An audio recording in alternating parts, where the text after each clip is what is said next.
Well, hello there, YouTube. This is new DM Ariel, and I'm coming to you again from beautiful Northern California. It's been a couple of weeks since I dropped a video, and I apologize for that. Time is moving pretty quickly here in the late winter into the spring season, and so I think I'll have to make up for that with some more frequent updates this week and moving forward. Um, I think the last time I was talking about DDO creation and DDO character builds, but I'm gonna start a new topic today and discuss the some of the well, I've been sort of studying a lot of the old core books and the old editions that I do own, specifically fourth edition, because what I want to do is I've been playing fifth edition, but I'm not happy with some of the fifth edition mechanics, and so I wanted to incorporate some of the mechanics or some of the game, yeah, some of the game mechanics from the older editions. And I know that a lot of people don't really like some of the stuff that, or some of the game mechanics from fourth edition, especially. But there is some really good stuff in both in some of the older editions of Dungeons and Dragons that I think can improve for a DM can improve, that they can incorporate it into their homebrew campaign or incorporate it into their fifth edition campaign. And that's what I'm going to talk about in this next series of videos. Older mechanics and additions of Dungeons and Dragons, which can improve or which you can sort of drop in to your existing fifth edition campaign and make it better. Um, for example, in this video, I'm going to focus on skills, and fourth edition had something called skill challenges, and I'm going to discuss how you can use that concept into your in your existing fifth edition campaign. You know, whether you're running from a module or from a homebrew that you setting or an adventure that you created, or one of these new adventure books that Wizards of the Coast has been putting out since fifth edition came out in 2014. So I hope you enjoy the series, and without further ado, let's dive in into what we used to know as skill challenges. All right, so let's talk about skills for a minute. Uh, I did mention that one thing I'm not really too crazy about in fifth edition is the way that the skill system works as opposed to the older editions of Dungeons and Dragons, like 3.5.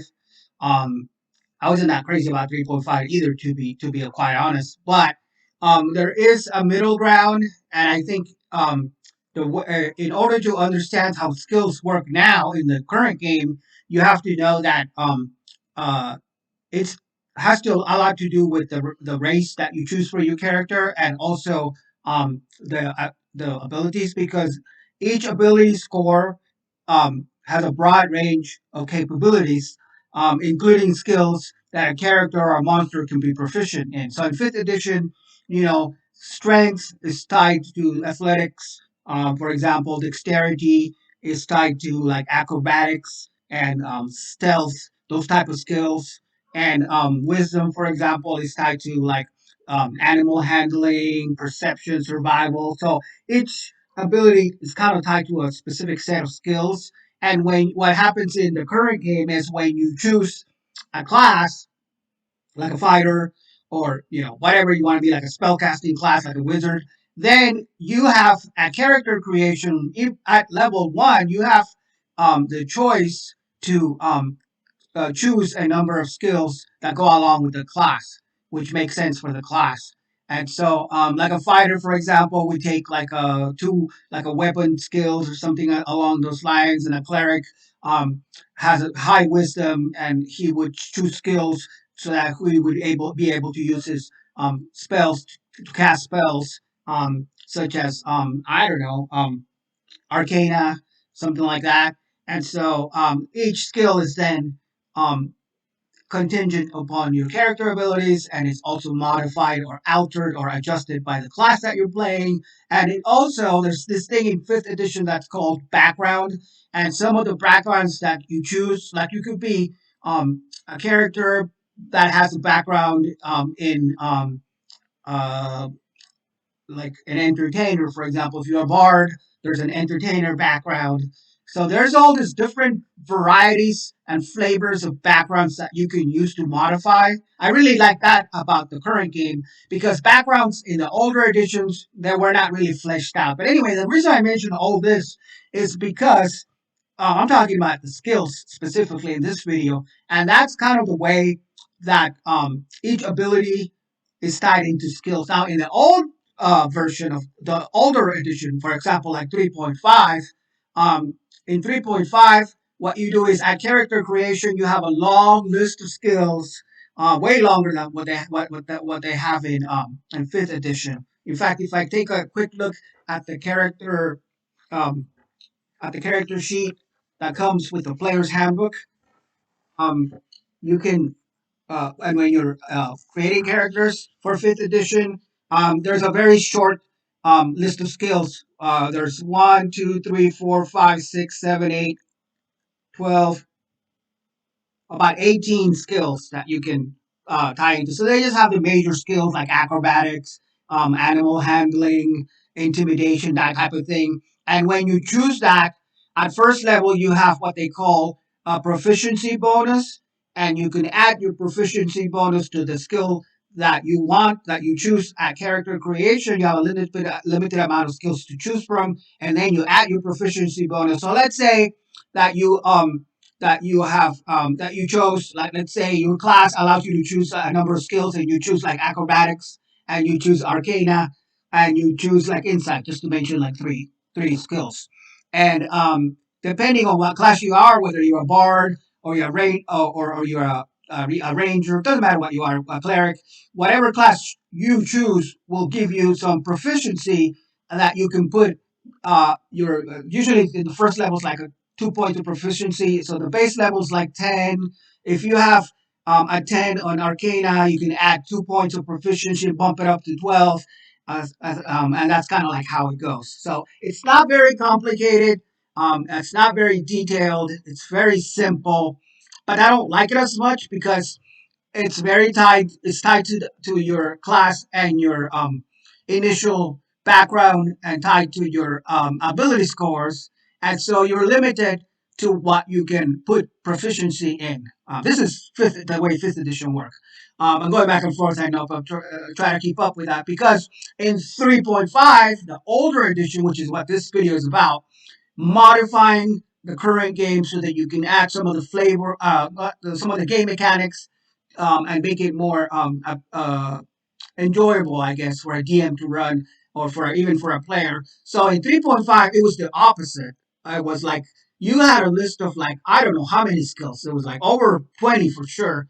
And what you did is you could make a build. They call it like a build, like a cleric or let's say a fighter, a fighter with a that was proficient in two weapon fighting, and so you take a bunch of skills and then you put points into them. So if you have, you don't necessarily have to be skilled, proficient in a skill in order to use it, but you get more of a bonus if you have proficiency. So you have all these points that you can put into like a full point into one skill, and then if you're not proficient, it was kind of like a rank. It was like a half a point, and it was like that. It was like a point system that you could distribute, and it got to be kind of chaotic, kind of complicated.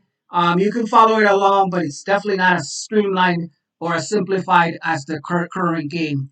Now, somewhere in the middle, we have the fourth edition system of skills. And if you look, or if you happen to own a copy of the fourth edition Player's Handbook and Dungeon Master's Guide, if you're running a fourth edition campaign, or if you want to learn about running a fourth edition campaign, then there's a whole range of information at your fingertips about how skills work in fourth edition. Now, I know that a lot of people are very negative when it comes to fourth edition, or they don't really like this form. I've discussed in other videos why it is maligned.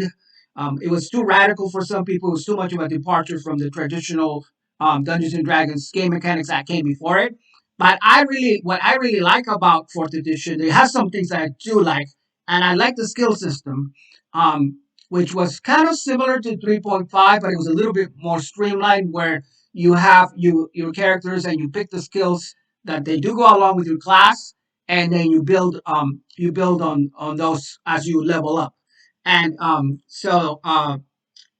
that's I had to discuss skills before I actually discuss what I really want to get into, and it's the mechanic that I think that you can apply to the new game, and that because in Dungeons and Dragons you can do a lot of things, but one of the primary activities that you do is obviously you have combat. So when you're in combat, you're fighting a monster or you're fighting an opponent. There's certain rules for combat, but in fourth edition, when you were not in combat, there's also puzzles and there's things that you can do when you're not fighting. And one of the things that you could do, or a dungeon master can have a player do when they're not in combat, was called they called it skill challenges. Skill challenges. And so I will define and talk about skill challenges if you're not already familiar with the concept as one of the things or one of the game mechanics that I think was really good or really fun or worked well in fourth edition, but wasn't really ported over to fifth edition, which is a shame. But you can do it.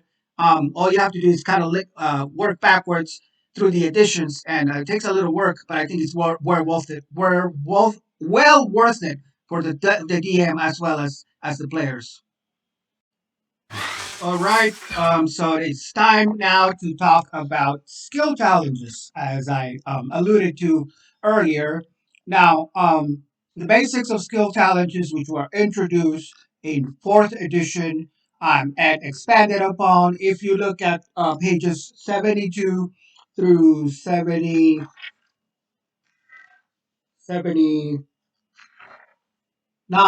through to 79 of the Dungeon Master's Guide for 4th edition. It explains fairly comprehensively, talks about how to run skill challenges for your campaigns. And as I said, it's a fun mechanic that you can use in 5th edition if you just port it over and apply it into the new edition of the game. But basically, to deal with the skill challenge, the player characters would make skill checks to accumulate a number of successful skills before they racked up too many failures and and their encounter. Excuse me, little dry throat there for a second.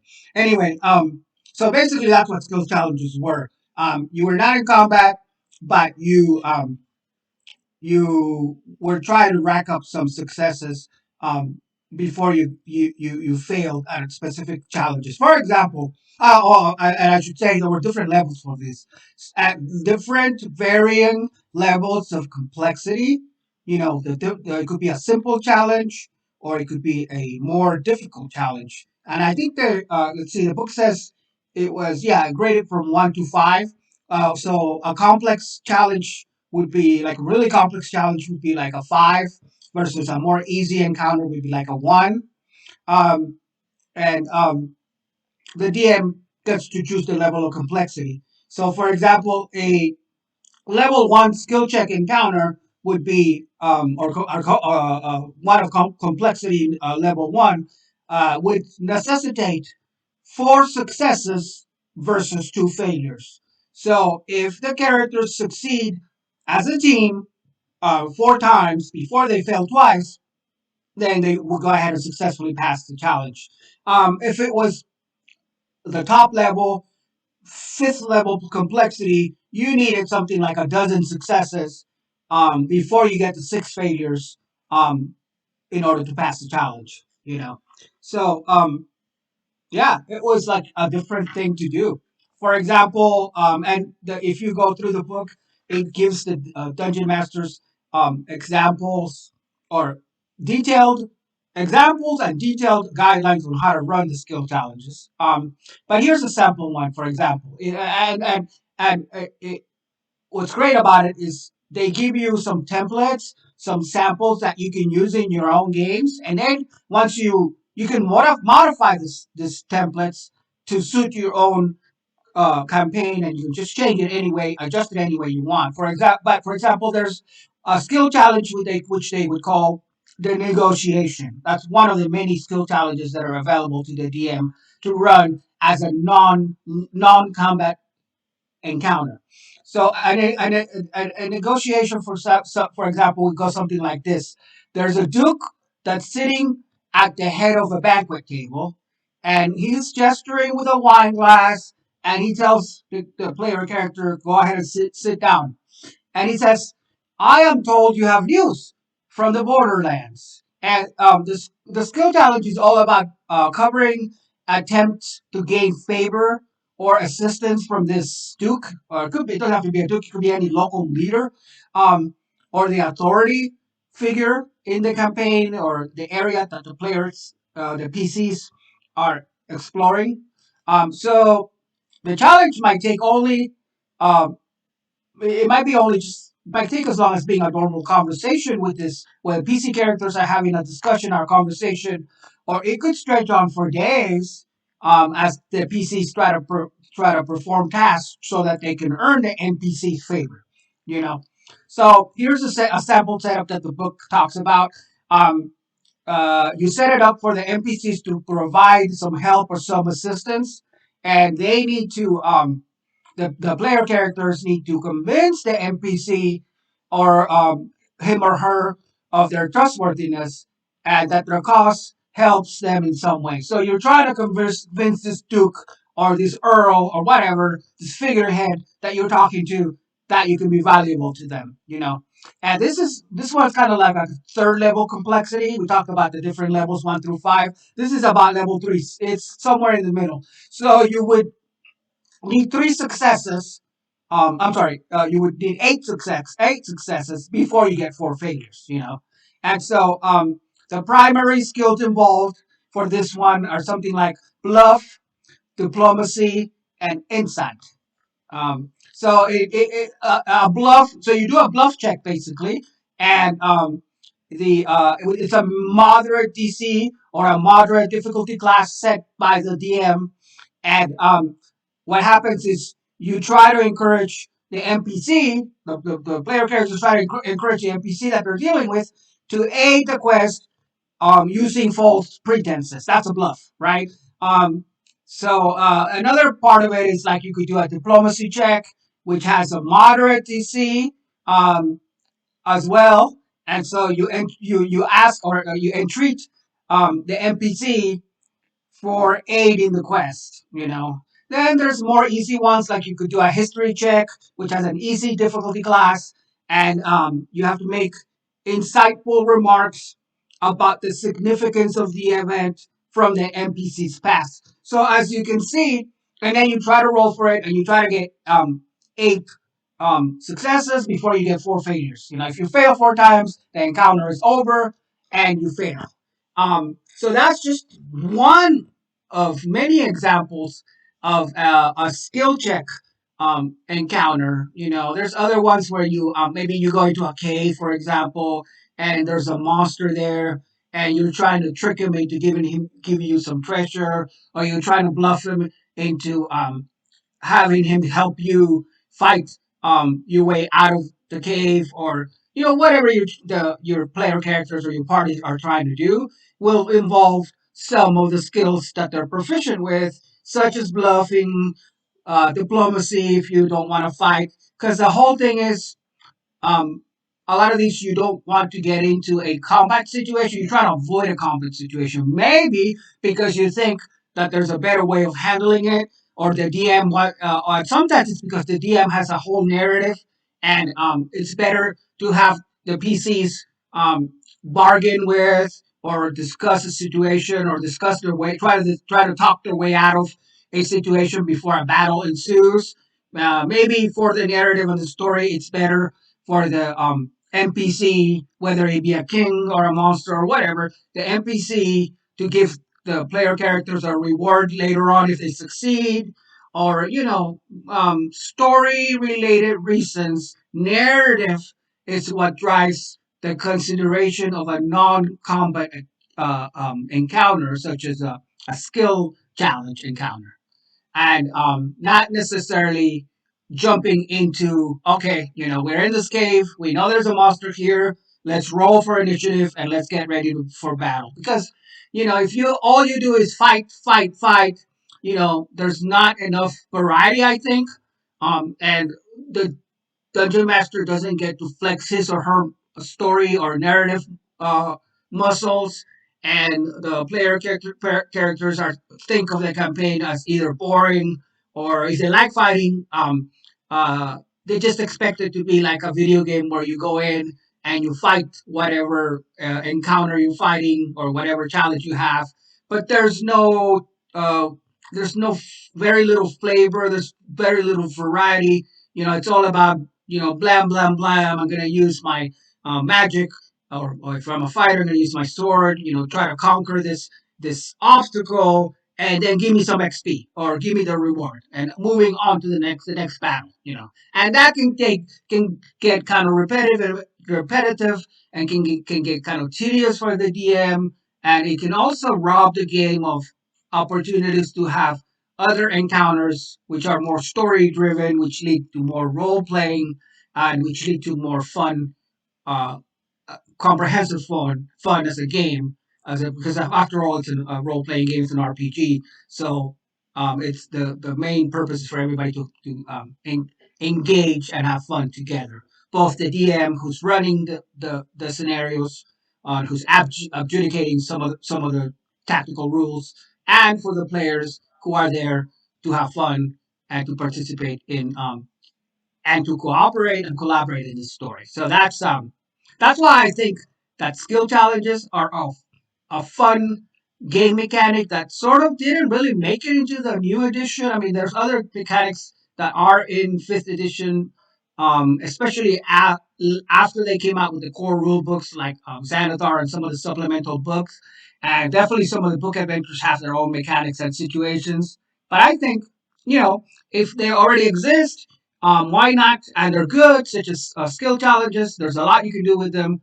Um, so why not bring it into your existing campaign and have some fun with them, since you probably already own the material or are familiar with how they work. And if you're not, that's a good opportunity to bring the this type of older elements from older editions into the new edition. So that's all I have for now. I wanted to have a brief discussion about skill challenges, how they work, and why I think that they are a good idea to incorporate into your fifth edition campaign if you're a dungeon master. If you like this content, go ahead and subscribe or give the video a like. Um, and consider subscribing to the channel. I think next time I will be discussing some, not an older edition per se, but some of the mechanics that are found in the Dungeon Crawl Classics RPG. And if you are not familiar with Dungeon Crawl Classics, it's not really an edition of D&D, but it's kind of based on old school flavor, old school variety D&D, like first edition. But it has some quirky mechanics in itself, but it has that old school feel where the world is kind of dangerous. Professor Dungeon Master on YouTube on the Dungeon Craft channel actually has a really great explanation and review of the Dungeon Crawl Classics game, as well as the Mutant Classics, which is based on the old, sort of like a riff on the old Gamma Worlds RPG of the 80s, early 80s, mid 80s, if you remember that game or if you play that game. So I would highly recommend. I'll put a link on the description if you want to take a look at those. But I think next time I will go. I have never really run a session of Dungeon Crawl Classics, although I would like to. But I think I'll talk about some of the old mechanics that are based on older editions of Dungeons and Dragons that were incorporated, or that game pays an homage to. It's an homage to those to those older editions, and how you could use them to have more fun with your current fifth edition campaign. So that's all I have for now.